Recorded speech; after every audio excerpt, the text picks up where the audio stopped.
Prise directe. Restez connectés, restez informés. Prise directe. Restez connectés, restez informés. Bonjour à toutes et à tous, bienvenue dans cette émission spéciale. Le 27 janvier marque le 60e anniversaire de l'établissement des relations diplomatiques entre la Chine et la France. Le sujet est très suivi par la communauté des francophones chinois. Pour vous donner une idée, le français est maintenant enseigné dans 146 universités chinoises. Dans l'émission d'aujourd'hui, nous allons justement nous intéresser au statut du français en Chine et dans un pays qui n'est pas une terre de francophonie, comment le français y est enseigné.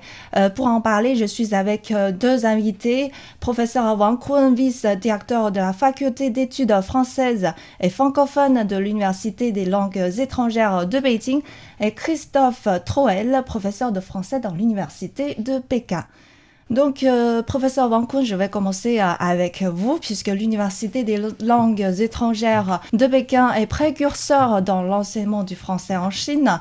Vous avez créé dans les années 50 un département pour enseigner le français, une langue qui est dès le début entrée dans la catégorie langue mineure, littéralement une langue qui est parlé par peu de locuteurs et qui est choisi donc par peu d'étudiants. Donc, au bout de plusieurs décennies, est-ce que le français est choisi par plus d'étudiants chinois et quelles sont les raisons qui les emmènent à étudier le français ?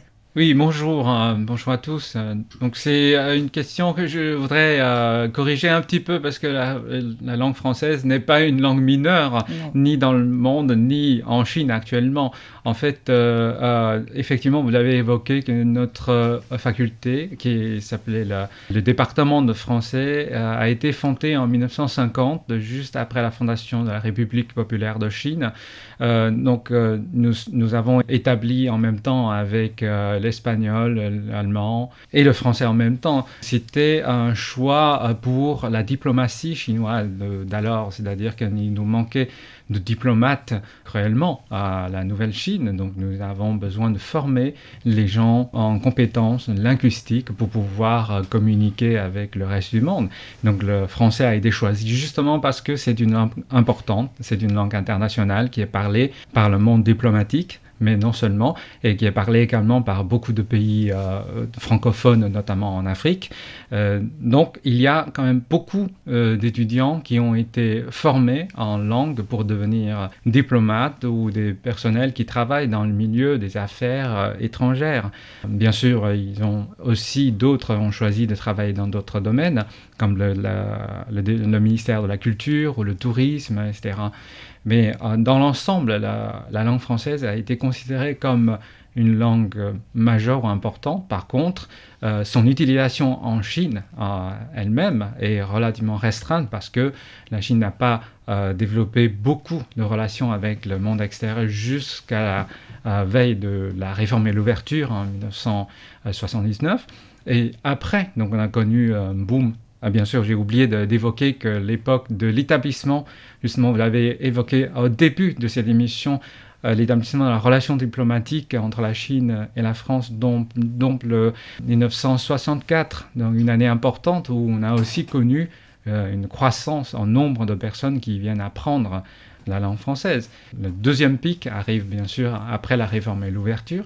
Et maintenant, je crois qu'on est vers le milieu de la troisième vague d'apprentissage où beaucoup de jeunes choisissent la langue française, non pas pour la raison de devenir diplomate, mais aussi pour les affaires, le commerce, pour travailler en Afrique, mais aussi pour poursuivre leurs études en sciences humaines et sociales ou en sciences naturelles en France ou dans les pays francophones. Donc c'est une langue qu'on peut qualifier comme courante aujourd'hui, qui n'est pas, au moins dans mon université, qui n'est pas classée dans les langues mineures ou bien dans le terme qu'on utilise, s'appelle les langues à faible diffusion, mais c'est plutôt une langue courante très utilisée. Vous pouvez nous donner une idée sur le nombre d'étudiants qui apprennent le français dans votre université ? Oui, actuellement, nous recrutons à chaque promotion une 70aine d'étudiants. Donc, qui viennent de tous les coins de la Chine, qui désirent apprendre la langue française. Je crois que leur motivation première était plutôt séduite par la langue elle-même, parce qu'il y a une phrase qui circule beaucoup en Chine qui dit que la langue française est la plus belle du monde. Je crois que ça vient d'un nouvel de Daudet, mais qui est largement accepté par les Chinois un peu partout.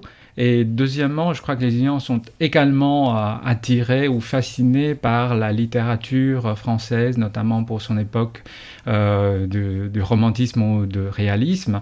Donc il y a une grande influence culturelle en Chine. Donc à part cela, la langue française représente également un grand potentiel de professionnalisante, c'est-à-dire cela donne des débouchés dans différents milieux comme dans les ministères des Affaires étrangères, culturelles, du tourisme ou du sport même, ou bien dans les compagnies d'État où on a beaucoup de travaux qui sont actuellement en collaboration avec les pays francophones, etc. Donc cela représente un grand marché d'emploi. Donc cela constitue une grande attraction pour les jeunes de venir apprendre la langue française. Christophe Troel, puisqu'on dit souvent qu'il existe un lien entre la passion d'un pays avec l'apprentissage de la langue, sentez-vous au quotidien une passion vis-à-vis de la France chez vos élèves ? Il y a effectivement une passion, un engouement de la part des élèves pour le français. Alors il y a plusieurs raisons. Je confirme ce qui a été dit juste un peu avant, c'est que beaucoup d'élèves m'ont dit on veut apprendre le français parce que c'est une langue romantique. Donc c'est une des raisons.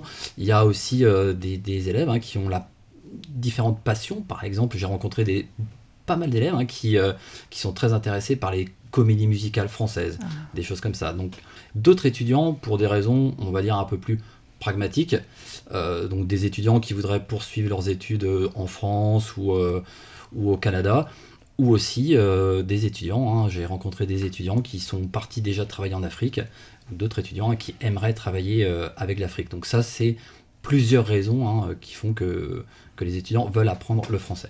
Je voudrais ajouter un point, comme mon collègue avait évoqué, qu'il y a de plus en plus de jeunes qui ne sont pas spécialisés dans la langue française, viennent apprendre également le français parce qu'ils viennent de l'école des affaires internationales ou bien d'autres domaines comme le droit ou les relations internationales.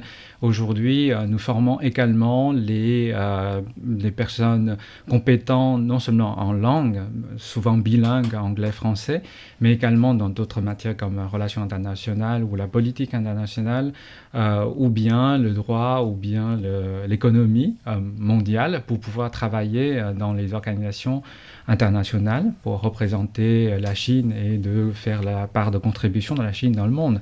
Donc ça, c'est aussi une partie des étudiants qui sont en croissance.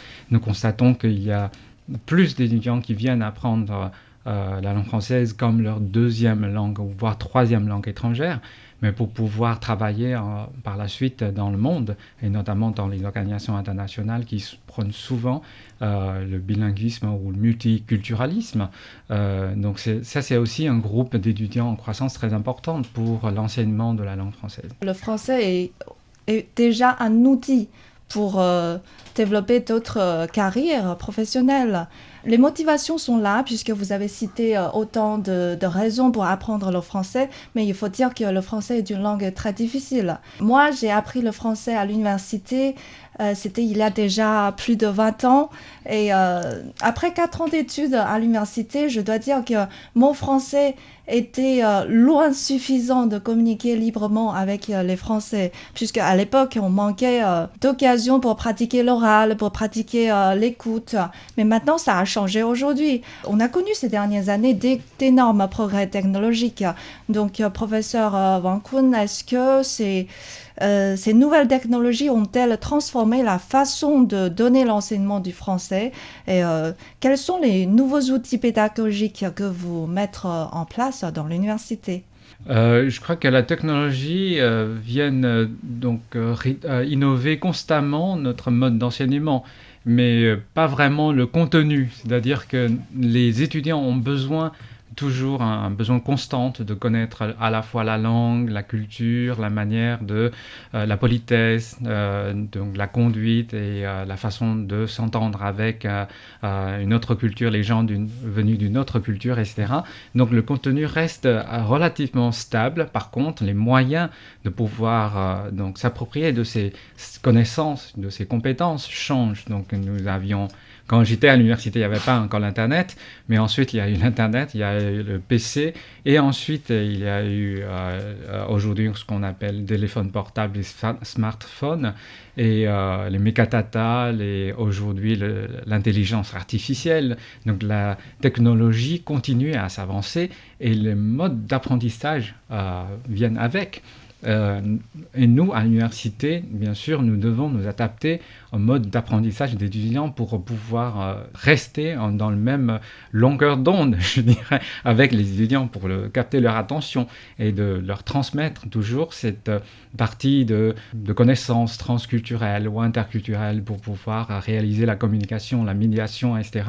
Mais les moyens changent constamment, comme par exemple aujourd'hui, à l'université, nous utilisons énormément l'Internet, les ressources qui existent en ligne, mais nous utilisons également les classes, ce qu'on appelle classes intelligentes, c'est-à-dire que les tables sont mobiles, nous pouvons organiser les étudiants en petits groupes très facilement dans la salle de classe.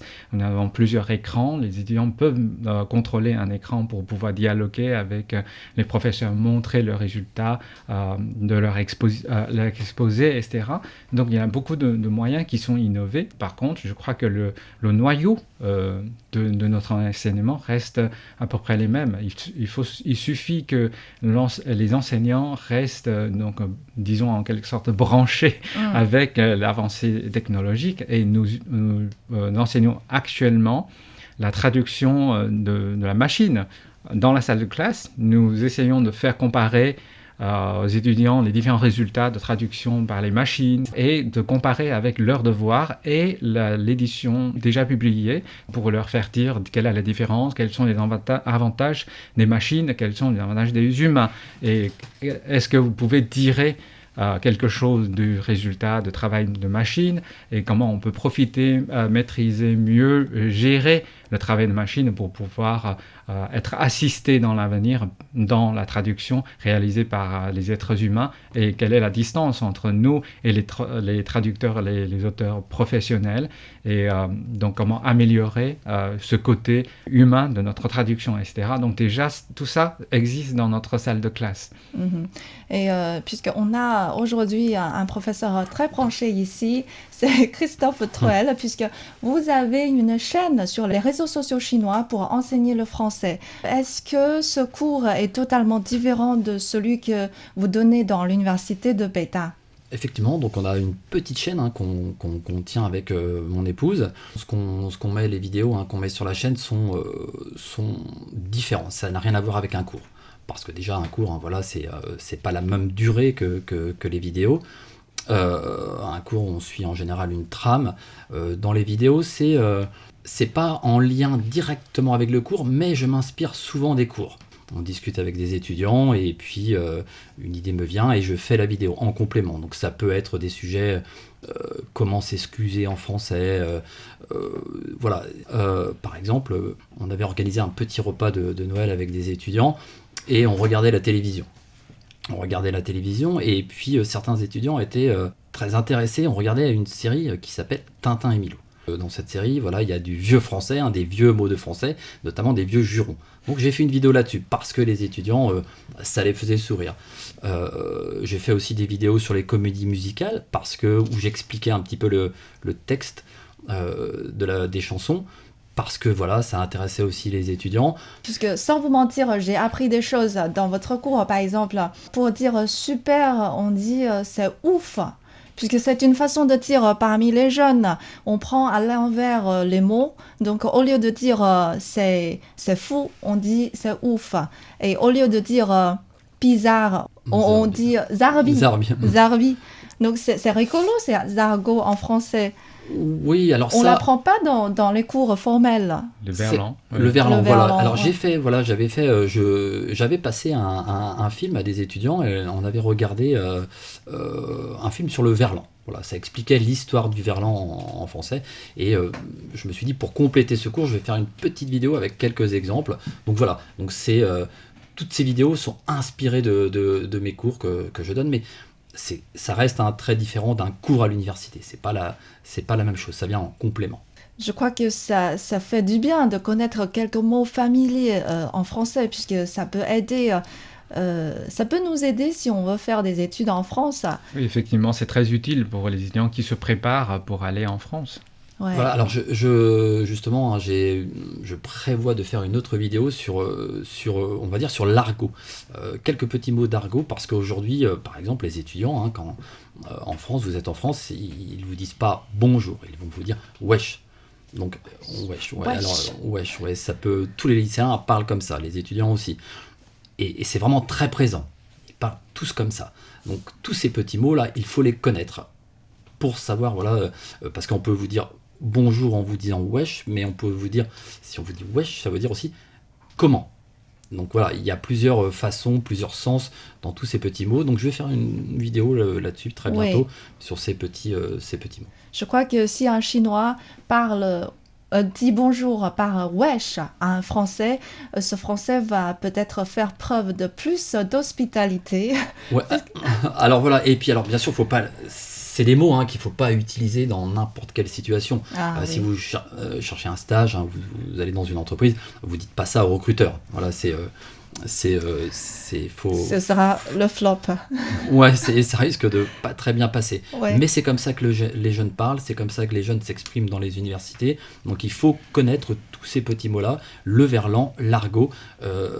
C'est important et ça donne une impression d'avoir un niveau de français un peu plus élevé. Plus élevé. Et professeur Wang, puisque beaucoup de vos étudiants vont partir étudier en France, sauf le défi linguistique, il y a aussi des difficultés générées par une code culturelle différente. Par exemple, lorsqu'on travaille en groupe, des Chinois vont plutôt prendre du temps pour trouver le consensus. Mais un Français a plutôt tendance de faire ce qu'il a à faire et sans s'occuper des autres. Christophe peut me contredire là-dessus. Je pense que vous avez raison. Oui, donc il y aura des chocs liés à ce genre d'habitudes différentes. Quels sont les efforts déployés par l'université pour préparer les étudiants à mieux gérer ces différences et de s'intégrer rapidement à la vie en France ? Il faut dire qu'il y a deux volets. D'abord, nous cherchons à les préparer. Donc, nous avons bien sûr dans les cours des éléments culturels pour leur présenter un peu la France, la généralité, mais aussi la façon de mieux s'adapter à la vie locale, de bien vivre en France, etc. Mais je crois que la société évolue vite et la jeune génération aussi. Donc, le feedback que j'ai eu, parce que j'ai actuellement une vingtaine qui travaillent, qui étudient actuellement en France. Donc je leur ai effectivement posé cette question et donc en fait je crois que cela reflète aussi l'attitude de leur génération ou au moins la génération de jeunesse qui disent que c'est normal d'avoir des chocs culturels. Pour nous sommes disons une génération planétaire, donc il est monnaie courante de rencontrer des chocs culturels et c'est une ouverture pour nous et nous acceptons ce choc comme des choses naturelles. Et en plus de cela, donc ils ne sont pas prêts à changer eux-mêmes, c'est-à-dire qu'ils pensent que d'être soi-même, c'est déjà bien. Donc ils n'ont pas vraiment pensé à pouvoir faire un effort pour disons, s'adapter ou acclimatiser en quelque sorte. Donc, ils se débrouillent plutôt bien en France, mais cela n'empêche qu'ils ont de la nostalgie de la Chine, de la nourriture, etc. Donc, ils pensent qu'à l'intérieur d'eux-mêmes, ils restent chinois et ils n'ont pas envie d'abandonner quelque chose pour accepter d'autres, mais plutôt rester dans une attitude ouverte, mais une sorte d'identité bien affirmée. Donc ça, c'est assez nouveau pour moi aussi, mais pour eux, c'est assez clair. Donc c'est une position que nous sommes une jeune génération, nous sommes comme ça. Est-ce que vous pensez que c'est du individualisme ou bien, je ne sais pas comment le définir, mais ils veulent bien accepter la différence, mais sans, disons, perdre de l'identité soi-même. Voilà. Et Christophe Trouel, comment trouvez-vous les jeunes générations chinoises, puisque vos élèves sont tous de la génération Z, qui sont nés depuis 2000 et ils sont nés avec le digital, avec les réseaux sociaux. Que pensez-vous de leur aptitude pour communiquer avec les gens d'autres cultures? Déjà, d'une façon générale, pour moi, les étudiants que j'ai rencontrés depuis que je suis arrivé en Chine sont d'un côté très proches des étudiants français. Ils sont tout aussi modernes, c'est la même chose, ils utilisent les réseaux sociaux, ils ont tous des passions, ils ont tous envie de faire pour la majorité de faire une carrière. Il y a une grosse similitude sur ces points-là. Après, la différence, elle est plus dans le rapport déjà à la famille, par exemple. Les étudiants, en général, sont... Moi, ce que j'ai remarqué, c'est ça, restent très proches de leur famille. Il y a toujours une influence des parents. Ça, c'est très différent de la France. Ils ont besoin de l'avis de leurs parents. C'est quelque chose de très marqué. C'est très différent des étudiants français. Professeur Wang, puisque votre université a justement beaucoup de coopération avec les universités françaises de Paris, de Lyon, de Toulouse. Donc, qu'est-ce qu'on a tiré profit de ces programmes d'échange? Quelles sont les bonnes pratiques à poursuivre et les orientations de coopération à explorer dans ce domaine?